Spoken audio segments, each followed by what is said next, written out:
Hello, everyone. Welcome to another episode of the NJ1ST podcast. My name is Ryan McDonald. I have another guest joining us today. This time it's a congressional candidate, Congressional District 1. This will be for 2024. He's starting early, but he's not new. He ran in 2022, so he's going to be leading New Jersey down there, Camden County. Thank you, Damon Galdo, for joining me today.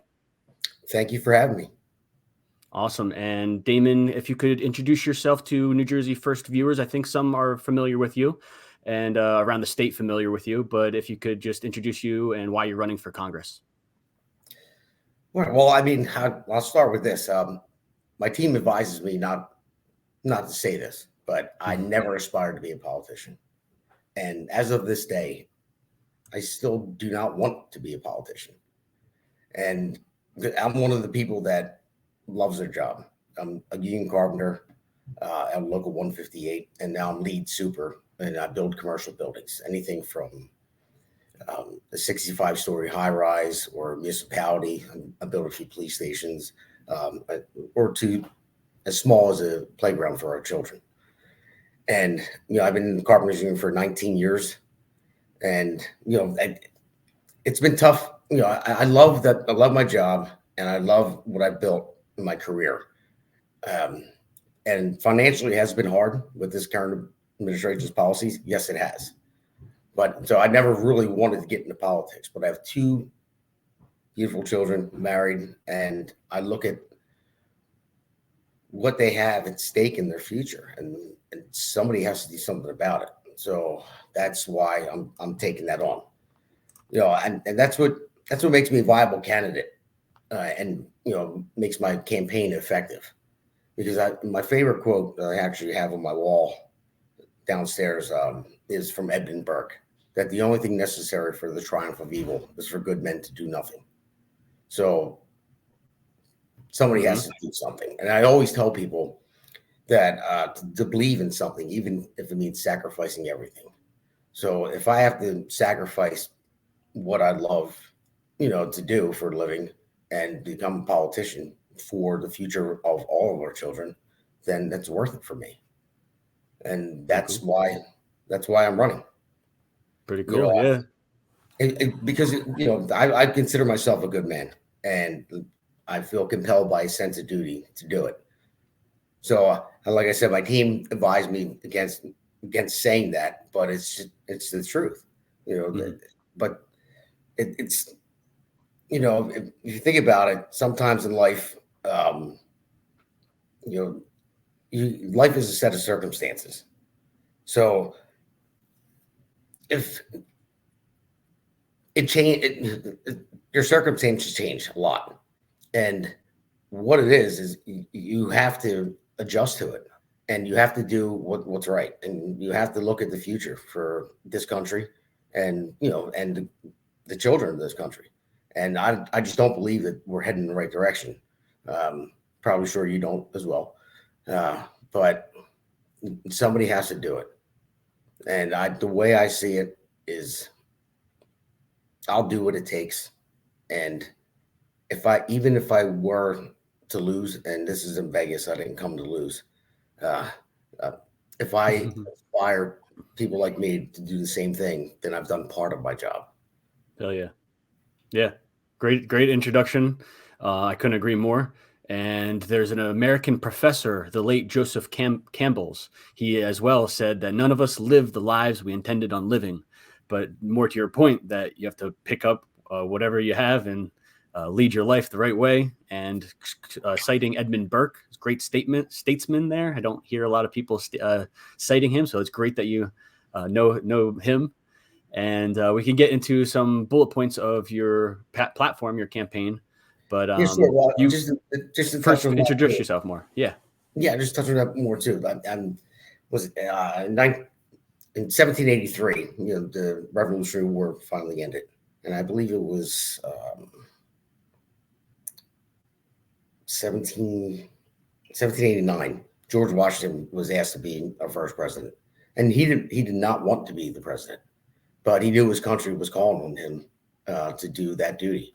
So he served his 2 terms. The first term, then they asked him to serve a second term, and he didn't want to, but he relented. So he served his second term. And then after that, he waited until he could turn over the power to a civilian government. And then he resigned and gave the power to the people because he decided that he was not a king. And that's what started the greatness of this country. So I'm not I'm not a king, obviously, and I don't think I'm that special, but I'm just somebody who wants to do something good, and that's what this country was born upon. Somebody that decided to do that, that turned over that power, and I think that was very honorable, and I believe more people should do that as well. You just hit 2 home runs in my book. That's definitely the first American Cincinnatus. That is the Roman story of the Cincinnatus, where you relinquish that power for the good of the people. Definitely, Exactly. awesome. And just to reiterate, this is Congressional District 1. All of Camden County municipalities. There is about 14 Gloucester counties and only 2 Burlington. So if you're in Congressional District 1 outside of Philly, in Jersey, Camden County, get involved, head up Damon Galdo. We're going to give you the information at the end of this video, but let's learn a lot more about him. He's been involved since 2022. And you ran a campaign. You had a primary contender, but I don't know if Claire Gustafson is going to run this time. So you might be clear to start your campaign strong. You want to touch on anything before I ask for a second question? Sure, no problem. Yeah, I don't know if Claire's going to run again. And Claire is she tried hard 4 times. And I respect her for that. Anybody that tries to do this, deserves a lot of respect. It's not easy, Right. Especially for me. Like I said, I have 2 young kids. I run multi-million-dollar projects for the company that I work for. So it takes a lot of time, and also to run a campaign like this and to make the soccer games, the lacrosse games, the field hockey. Yeah. I mean, it's a lot, and I'm sure Claire had to do something similar. And she's older than me, but still, she had to sacrifice some things and probably get not a lot of sleep. Right. So I commend her for what she did. I'm not sure if she's going to run, but the reason why I ran the first time, I think I mentioned this before when we talked before this interview. It was actually a funny story. I got heavily involved in politics, especially after my kids were born, because I thought about their future, and I was so worried about it. And I'm seeing the way everything's going. Like, what is going to happen? What can I do about it? So I've talked about it all the time. And a buddy of mine, he makes websites on the side. He's actually a chemist, but he makes websites. And he said, "Listen, you know what? I'm tired of hearing you talk about it. If you run for Congress, I'll make you a website." And I'll make it awesome for you. And I'm like, okay. So I said, shouldn't I start off a little smaller? I mean, really? So I kind of dismissed him. And the very next day, and this is no BS, I was driving home from work and I pulled over to get gas. I was in Princeton, and there was a guy out there, and he was running for Congress at that time. And I talked to him for about 20, 25 minutes or so. And I said, I love what you're saying. I said, I love what you're trying to do. I said, but I can't vote for you. I don't live in this district. So he said, you seem pretty passionate about it and seem to know what you're talking about and you want to make change. He said, why don't you run for Congress? So I was driving on 295 on the way home and thinking, that's 2 people 2 days in a row just challenged me to run for Congress. So I came home, I told my wife, and she didn't believe me. And I said, yeah, I'm going to do it. So I only had, by the time I get in, I literally got in with 10 minutes left on the clock the last day with my signatures. I was sitting in Trent and I'm looking at the clock and I'm like, I'm not going to make it. So then they called me in and I got on the ballot. I had no backing. I had no team set up yet. It was just rare to me. I'm sorry, I would say raw. I had no idea. Yeah, what I was doing. I had an idea of how to go about it, but I had to find people, to help me out. I know I couldn't do it on my own. And the greatest thing was a lot of people that I don't know, that I'm very good friends with now, they reached out to me and wanted to help with my campaign. They looked at a regular guy just trying to do something good. And now I have a great team behind me. And I had 6 weeks of campaign. Every day after work, I would drive home and pick a spot, knock on doors.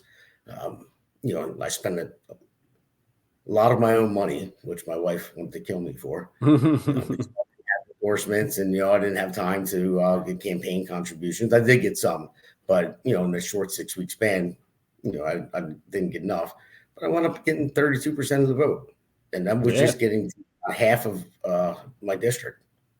So Right. From a name of someone who's been in the party for a while and has a reputation. So you got 6,000 votes. That's awesome. And so you're a regular American working man. And that's what distinguishes a lot of people who are on the Republican side running for candidacy against either an establishment Republican or a Democrat.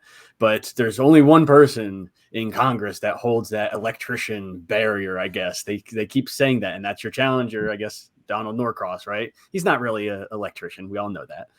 yeah. Well, he was way back when, right? Not for the last 20 years that he's been in Congress. So just before we get into your bullet points, what differentiates you from a carpenter, right? From an electrician guy, right? He's supposedly a working class man as well. But can you differentiate each other? Oh, well, I'll say right now, carpenters are better than electricians anyway. We do a lot more hard work. Cool. We call the electricians, and I won't even say it, but no, we do a lot. We do a lot more electricians than the electricians do. So anywhere from formwork, concrete, to all interior stuff. I mean, there's a lot that we do, So, and we outnumber electricians probably like 6-1 as well. right. I guess the question more that I was asking was he has a reputation of being entrenched with the unions. Any kind of Well, union. He's a union guy. yes. I Well, understand that unions play a big role. yes. And I just would like you to talk on that. Yeah. Okay. Well, I mean, there's one thing I'll give credit where credit's due. Norcross has done some good things for the union, so I can't take that away from him. But it's the rest of his policies that I don't agree with at all. I mean, it's just part of the whole Democrat machine policies that I don't agree with. And I know a lot of people ask me, how did the Democrats get me to switch to Republicans? I used to be a Democrat a while back.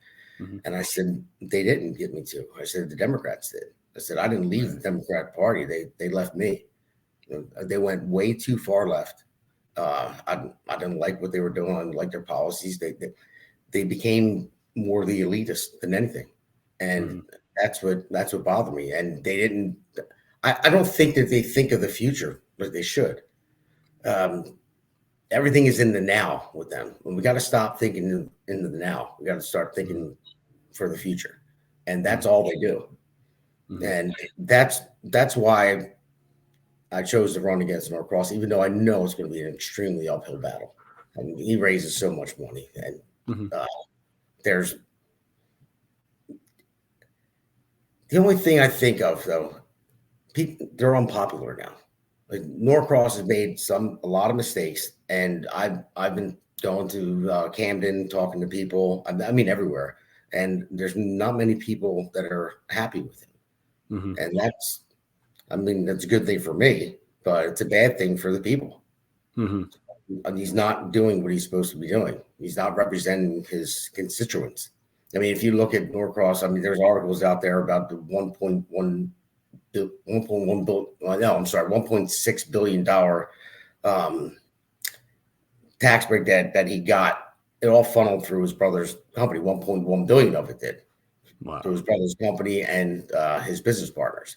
Now, there's articles out there about it. I mean, I don't know. I can't speak on it. I just know what I read. But that's the thing. A lot of politicians have become self-serving, and they don't serve their constituents. And I think we could do a better job. I think if somebody like me gets in, say, I've really, that's going to be the hardest part of my campaign, is to convince people that I'm only doing this for the greater good, not to be self-serving. So, and like I said, even if I lost and I inspire people to do the same thing I'm doing, then I've done part of my job. That's the truth, 100%. But it's hard to convince people that, because people don't trust politicians. You're right. I'm not saying all of them, but most of them, they don't trust them because a lot of them are self-serving. I mean, look at Joe Biden, lifelong politician. Yeah. Been for what was it, I forget, like 36 years, and vice president for 8, and the president. The guy never really had a job. He was never out there working like I was. Working like Bernie Sanders. Bernie Sanders was a carpenter. Yeah, right. Yeah, I can imagine that guy swinging a hammer. Right. I would love to see it, but it's just regular people. I mean, that's what it's supposed to be, and people like that. They like to see somebody. They're so fed up with elitists and people that are lifelong politicians. They'd like to see somebody coming from a background like mine, coming from a background, say, like you, and many others, because they know what it feels like. They know what it feels like what we're going through right now. They know what it feels like to go to work and beat yourself up, beat your body up, and struggle to put food on the table, struggle to put gas in your car. I mean, it's really bad. I mean, these policies that this current administration are so. When I say so far left, I mean it's so far. It's like in like La La Land. I don't know how to say it other than that. It's unbelievable how they think this way. Like it's impossible. You got to think logically, and they're not doing that. And that's why Bill Spadia is coining the moniker "common sense" because it really is hard to describe what the left is. It's just not common sense. Exactly, it is not common sense whatsoever. I mean, because Oh, I'm sorry. In my business, if you don't produce, you get replaced. Because you're in that business to make money. I'm in the business to make money for my company so they can pay me. But I'm doing a project right now that is actually a government project, and I'm not going to say what it is, but the way they waste money is unbelievable. Like if I ran my business like they handle their stuff, I wouldn't have a business. And that's $1 million, $1 million a road or a mile, $1 million a mile for the road. Yeah, and they just don't they don't care. They take their time with everything. I'm not going to get fired. Well, you know what? If I don't produce, I'm going to get fired. And I expect nothing less from the voters when I get elected. If I don't produce, replace me. I mean, that's the name of the game. Everyone has gotten so complacent. It's ruining our country. And just to piggyback on what you said with the families, Joe Biden and his family dealings, but George Norcross with Donald Norcross is the same thing. The Democrats themselves are pretty much held hostage, but whoever's watching this, we have a candidate, Damon Galdo, that is willing to be in that district he's from and represent the people. So we can talk about the why prices are so high and inflation is going crazy and all the policies that are being voted on. It's the federal for your case, if you're elected to Congress, to the House of Representatives, it's the federal government spending and borrowing our debt. So we can segue on over and talk about economic fiscal responsibility, stuff like that. Anything you want the viewers to know. I will start off with just yesterday, I believe, the NDAA, National Defense Authorization Act, was voted on. Chris Smith voted no. Jeff Van Drew voted no. Tom Kane Jr. voted yes. Now, when you're in Congress, it's going to be so tricky. You're going to have to vote on votes that are funding our military. Veterans need care. And at the same time, there's going to be a FISA surveillance program snuck in there, so people have to pay attention. If you want to just speak on your own philosophy when it comes to debt, spending, borrowing, giving foreign aid, anything when it comes to federal government spending. Okay, well, I'm glad you mentioned foreign aid because I'll play devil's advocate with this one. The aid to Ukraine. Now, when the war started in Ukraine, I was okay with, say, $60, $80 billion, to give them because it's a double-edged sword. Because if we spend $60 to $80 billion to help out Ukraine to win that war, and they take out the half of Russia's military force without risking one American soldier's life, then I think that would be worth it because Russia is a huge enemy of ours. So if we could do that with just spending that amount of money and not risking any of our lives to do it, and helping Ukraine, I think it's a win-win for both. But then when you get down to 118 billion that we've given them already, then that's when you have to pump the brakes, because we have a lot of problems here. I mean, we can't fund a never-ending war. It doesn't make sense to borrow money from China and to fund Ukraine, and it's going to add to inflation. I mean, if you think about it, 118 billion that we gave them adds up to somewhere around 223 million per day. Now, imagine what we could use that for. You know, I mean, we have too many problems in this country. You know, like I said, we can't put that on the American taxpayer. We can't. We're struggling to pay our bills, put food on our table, and an elected official has the obligation to pursue a foreign policy that advances security and prosperity to our country. I mean, it's that simple. I mean, I'm thinking it out of my head, and I just don't understand how people don't get it. You know, that's the problem. And I'm not an economist. You know, I'm a construction worker. And, you know, you ask me to build you a building, I'll build you a building.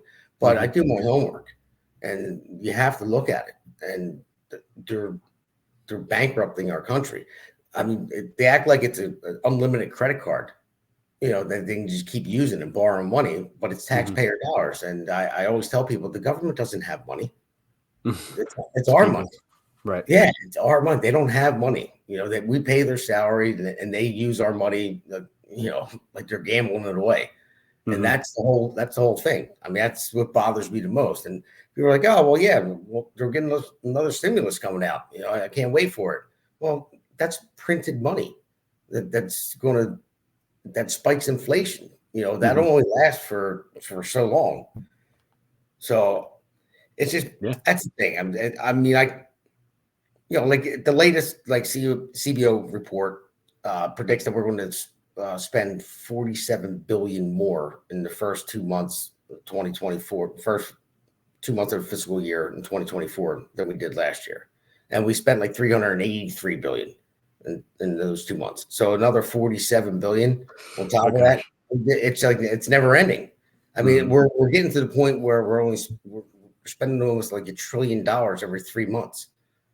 It's not feasible, you know. Right. And with the interest now, I'm hearing, because I'm not an economics guy either. I tried to study it, but, you know, I didn't go to school for it. But now the interest that's on top of our debt is so insurmountable that it's not, you know, for the amount that we're paying back, it's not going to be able to pay back. We would have to make more in revenue. We don't make enough in America to pay back the debt that we're accumulating in interest.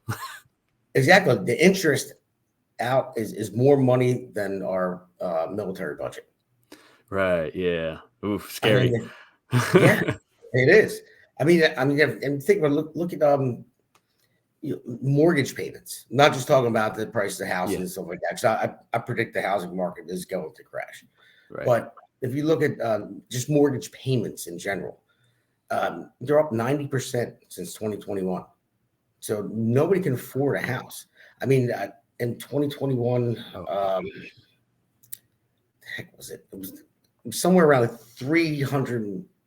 No, I'm sorry. It was 170. Well, no, I'll keep messing up. I'm trying to remember the numbers. It was $1,746 roughly in 2021 for an average mortgage payment, and then now it's somewhere around 3,000. Oh shit. You know, $300 roughly. I'm sorry. I wish I had the numbers in front of me, but I would give you the exact numbers. But yeah, that's what people are paying now. So people cannot afford houses. I mean, imagine you get out of college and you have all this college debt, number one, and what you went to college for doesn't even pay that good of money. I've learned that the same thing happened to my wife. So she's not even in the field that she's not even working at all at this point right now. But the field that she went to college for, she never even worked in it. And, you know, she has college debt. And imagine trying to buy a house when you come out of college, you're still living with your parents and you can't afford it. You can't even afford an apartment nowadays. So a lot of kids are still living with their parents, and it's just, the whole economy is screwed up. This whole administration is just so backwards with everything they think that is going to work. It's like they don't think it through. It's like having a wish list. It's like having going to Santa Claus and saying, "Well, this is the way it should be." Well, no, Right. it can't be that way. We like to call that socialism. Yes, exactly. I was going to get to that. And so just to top off the foreign aid and spending and borrowing, I like to reiterate, because you mentioned George Washington in the beginning, our revolutionary founding fathers, his farewell address. He gave a warning to Americans. He gave a warning, and actually a good, it was good, because obviously it's against the foreign entanglements, but almost verbatim, he says, to fulfill your obligations. If you have alliances, if you've told people you got their back with money, with anything, with war, fulfill those obligations. But from this day forward, stop them, seize them, stop giving money to these other countries, stop giving all this money to everybody else. No more, because like we just went through, we can't even pay our own debts. It's already, the interest is going past our debt. We can't pay it. If you'd like to finish up anything else before we move on to the next one. Yeah, sure. I would. A few years back, well, more than a few years, I used to counsel people. Oh, cool. What? Nice. Yeah. So I would tell them, you cannot help anyone else unless you help yourself first. So if you are not taking care of yourself, you can't take care of anybody else. So you have to come first. It's not a way to think of it in a selfish way, but you won't be able to take care of someone that depends on you if you do not take care of yourself first. True. So that's right. We can finish with that. Yeah, I understand that completely, definitely. And the next one we can move on to is mental health and addiction. That was one of your platforms. And the reason why I chose to be a topic question is because a lot of candidates don't choose that to be one of their platforms or even speak about it a lot. I was on a podcast last night and we spoke about it. It's great. Men usually have a stigma of not speaking about mental health out in the open, but I myself have had it my whole life. So I speak about it openly, and I would love to have a conversation with you of how mental health and addiction will be highlighted on your campaign. Well, I mean, mental health and addiction treatment is very close to home to me. My brother-in-law has the highest level of autism. He's 26 years old, and he's in a home now because my in-laws couldn't handle him anymore. He doesn't speak. He gets violent at the snapping of a finger, and nobody knows why. I mean, he'll just attack you for no reason. Now, I'd like to think it's because he can't communicate and maybe he gets frustrated. I'm not sure, but there's nothing out there that says what causes autism, or I think we need more research with that as well. And I'll get into that, later on. And I think we have another question later, but in that statement. But so I think we need more research for that, for mental health. And then also my father-in-law, who sadly just passed a few weeks ago, Tuesdays before Thanksgiving, he had a nervous breakdown years ago.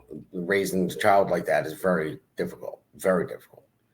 And so, I mean, he probably needed more mental health treatment, to help him out with that. There should be more access to help with that, and there's not enough. Then we'll get to my wife, and she gave me permission to talk about this as well. My wife was diagnosed with bipolar disorder, and it wasn't always as prevalent as it is now. But once she found out that her father had cancer, then her brother had to go into a home, and then COVID hit, it made it a lot worse. I can imagine. So she became suicidal at one point, and to try to find her a psychologist in time. I mean, maybe it was because of COVID. A lot of people were looking for them. It was so hard to find her a psychologist, or even one that was that would work with her, other than Zoom or someone that needed to treat her for what she needed to be treated for. They would just dole out medications to her, say, "Okay, we're just going to put you on this," and she would take that, and then I don't know if you ever heard of Steven Johnson syndrome. It's when you take a certain medication. I never did either until it happened. She broke out in a rash so bad that it actually burned your skin from the outside. You can die from it. Jeez. So, yeah. I actually felt bad because I said it's a rash. It's a Benadryl. You go to doctors, but it got really bad. I take her to the hospital. And then it told me she could die from it. She had to be treated for it, and then they put her on another medication, and same thing happened. But at least we knew what it was. And I had to look up the ingredients that were the same in both medications, and it was sulfate. And I had to tell the doctor that, and the doctor said, "Oh yeah, that's right. That's probably what it is." I said, well, "Why do I have to look it up? This is something that you guys should be doing." And but the point is, it was so hard to find somebody. That's why I think we need to revamp our mental health system a lot, because she went through a ton. It was hard for her, and I give her credit for getting through it. And especially now that her father just died, I give her a lot of credit because she's working through it now. But if the help was there for in the beginning and we had access to it, I think we could have skipped a lot of the really hard times. Wow. And then I'll get into the addiction part. When I'm going to be brutally honest all the time. I'm going to run my campaign with full transparency. It was over 2 decades ago. I had a felon conviction. So, an older friend of mine, now he's a lot older than me, but he's more of a friend of my father's. But he was a counselor, and after I had that felony conviction, he said, "You know what? You're young. You got over it." He said, "Why don't you come in to start counseling some of these younger guys and tell them how you got out of it?" And I said, "Yeah, sure. I'll do that." And it was actually one of the most rewarding things I've ever done in my life. I wish I could still be doing it, but it doesn't pay that much, unfortunately. But I still keep in touch with them. I still help out. I go on Zoom meetings with certain groups, and I'll talk and I'll tell my story from 22 years ago, I believe it was. And I'll tell them my story, and they'll say, "Listen, I was a dumb kid. Thought I knew everything, and I made a mistake, and I realized it, and I figured, I don't want to live my life like this, so I changed course. So there's a way to change course, and actually, the best thing about it is when I was looking for somebody for my wife, a psychologist for my wife. One of the guys that I counseled before, he would get people in. That's what he does. He finds psychologists or even inpatient. Yeah. So I called him. Actually, I keep in touch with him still, and he said, "I will find her. She's my only case right now. I want to do everything I can to find someone for her." He said, "Because you saved my life." And that was the most rewarding thing I've ever heard in my entire life. And as a counselor, right? Yeah, and that's what I miss it. But that just, it just tells you who I am. I just want to do good things. But people do make mistakes, and I'm not going to lie about it. I did. The record is expunged and has been. Doesn't matter. But I don't care. I'll put it out there no matter what. But it was the I learned from it. And everyone makes mistakes, but you have to learn from your mistakes. And but the person I am today and has been for a long time is I just want to do something good. And if I see something wrong, I can't sit back and let it happen.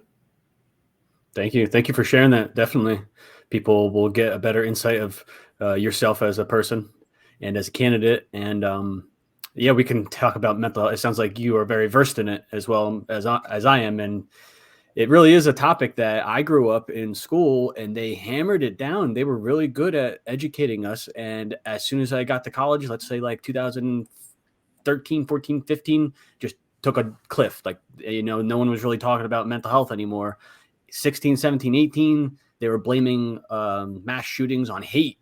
It had nothing to do with mental health. I even have Tom Malininsky of New Jersey, a congressman. He had a whole rally where all the Democrats were saying this. I couldn't believe what I was hearing. I have this recorded, and in the crowd was a woman who had a severely mentally ill daughter in a long-term care facility, and she couldn't believe what she was hearing. She was like, how did we change the whole topic from mental health to politics? So it's very, very awesome to hear that you are bringing that back into light, especially after we just went through communism, but the pandemic, the COVID shutdown, and that is where a bunch of people with mental health, as well as myself, suffered because a lot of services were shut down, like you just went through. I'm sorry that all happened. And I'm just going to, again, we could talk forever. I'm going to stop it and say the thing that helped me was this gentleman in New Jersey. He just passed away, very old. He passed away. He lived a great life. Dawson McAllister. He used to do a radio show at like 2 a.m. And I was a college kid, and I would listen to this, and I would listen to everybody's woes, everybody's troubles with mental health. And it was terrible. You know, it was a lot worse than what I was going through, but I still suffer with it, but it was a lot worse, you know? So I was grateful for the life that I have, you know? So talking about these things, seeing other people's lives, you know, it really can help. And I applaud you for doing that. Thanks, man. Yeah, you're right. I mean, I'm talking about it is the best thing. I mean, just feeding people medication right away, you know, without having someone to talk to is a horrible thing. No, and this ain't any better. Or do people need medication? Absolutely. Right. But you have to talk to them first. And that goes hand in hand with politics as well. It's all about the conversation. You know, and you have to be able to talk to people. And I mean, I could tie that in, segue into a million things with that. But the most important thing is to have that conversation like you and I are having right now. Yeah. Because if you don't talk about it, then nothing's going to be fixed. Nothing's going to happen. You know, it's the same thing. I mean, same thing. You know, when psychologists have to talk about it, it'll relieve a lot of stress. And then if you do new medication, then yes, then eventually, you know, you can put on it. But then same thing goes, like I said, with politics. You know, if you and I don't talk to each other, or you know, Republican and Democrat don't talk to each other because they disagree,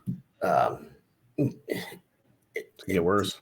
That's not the way it's supposed to be. It's fine if I disagree with you, but so many people have lost friends and even family members over, you know, politics.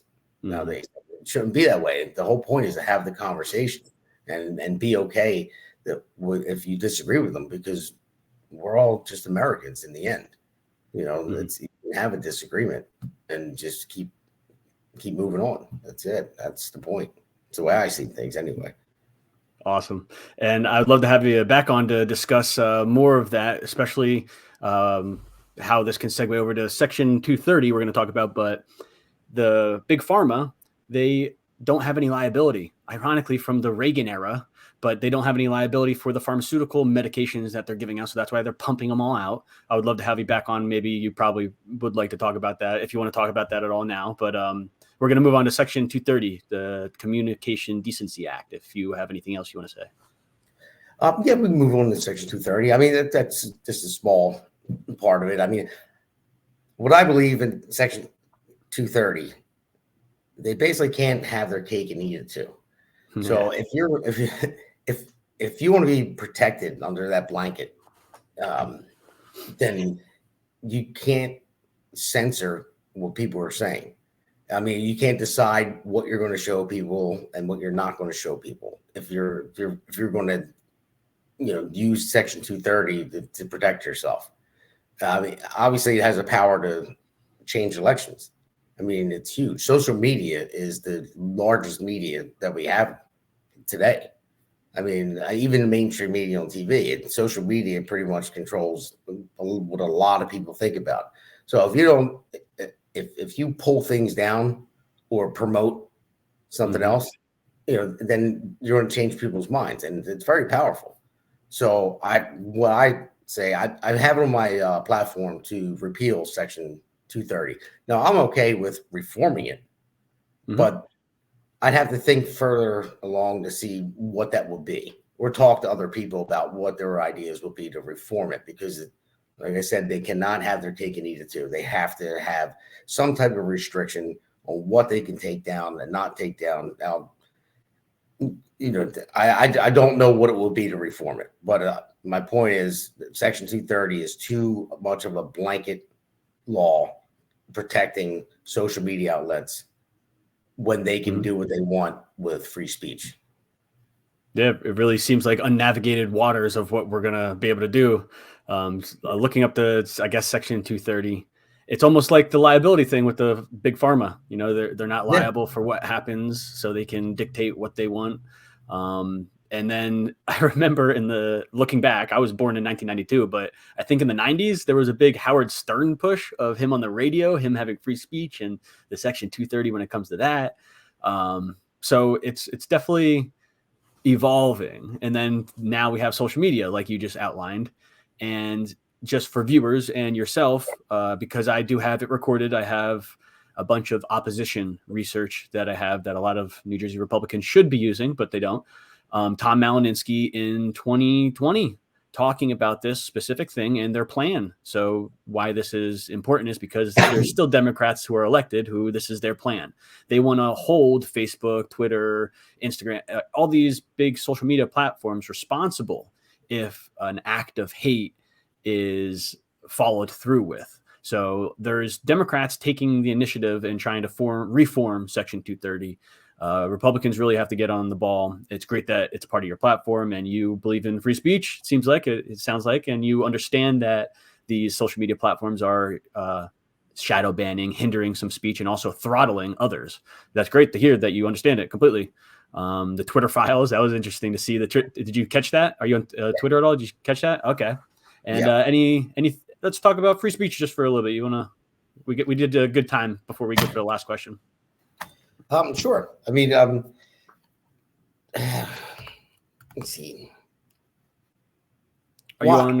Have you gotten banned on anything? No, I got a warning before on Facebook. Okay.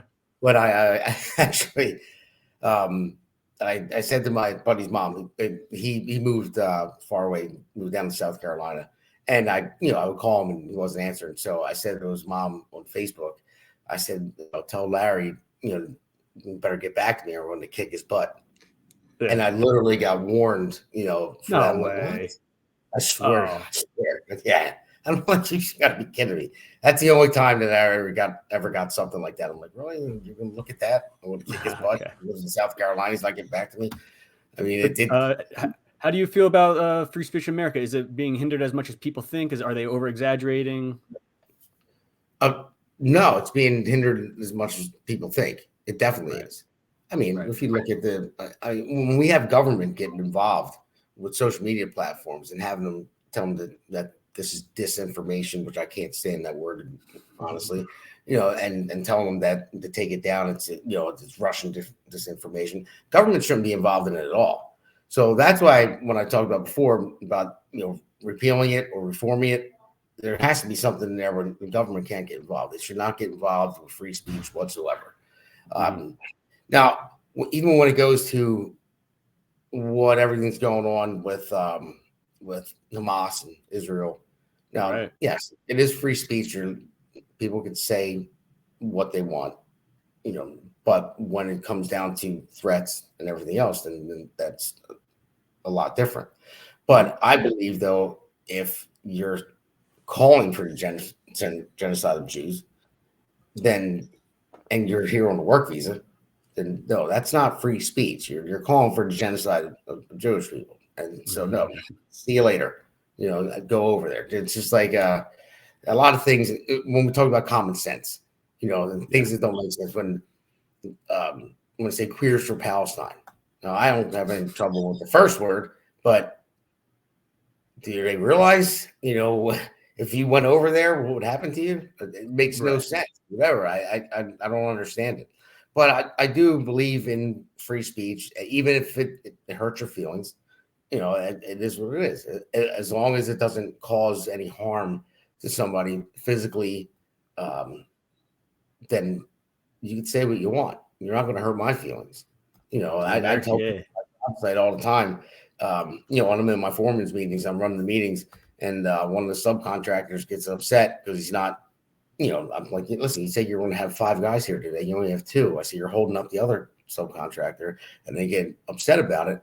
My number one thing is, listen, this is construction. You check your feelings at the gate, and you can pick them up on your way out. You didn't do what you said you were going to do. It's all about accountability and doing what you say you're going to do, and responsibility as well. So, but yeah, I think we have a lot to work on that with the free speech and social media. There's a lot to look at. I mean, that's we can go deep down the rabbit hole on that one. There's a lot we need to look at that. Yeah, hopefully you'll come back on for our last question. And I know you have maybe a response. I do ask this to all of the candidates that come on. If you are elected to Congress, House of Representatives, is there any legislation that you plan on bringing with you to Congress, or is there any people in Congress or legislation that you would be excited to work with or on? Sure. Yeah, I mean, one thing, I'll use this one because it relates to what I was talking about earlier about my brother-in-law. Senator Ed Durr was trying to push through this Billy Cray law. And basically what it is to put cameras in, people that are in facilities like my brother-in-law is, to be able to put a camera in his room or in the facility. It doesn't violate HIPAA laws if you're their guardian. Right. But they shot it down again. He tried to pass it twice. And Billy Cray, he died somehow in his room, and they found him in the closet. Nobody knows. So that was one of Ed's, biggest things he wanted to push through, and it was actually one of mine too. That connected to that, and because my brother-in-law, there was the facility he was in, there was allegations of molestation. Now they can't talk. He can't say anything, so we don't know. And then they had to go to the hospital, and everything that goes along with that.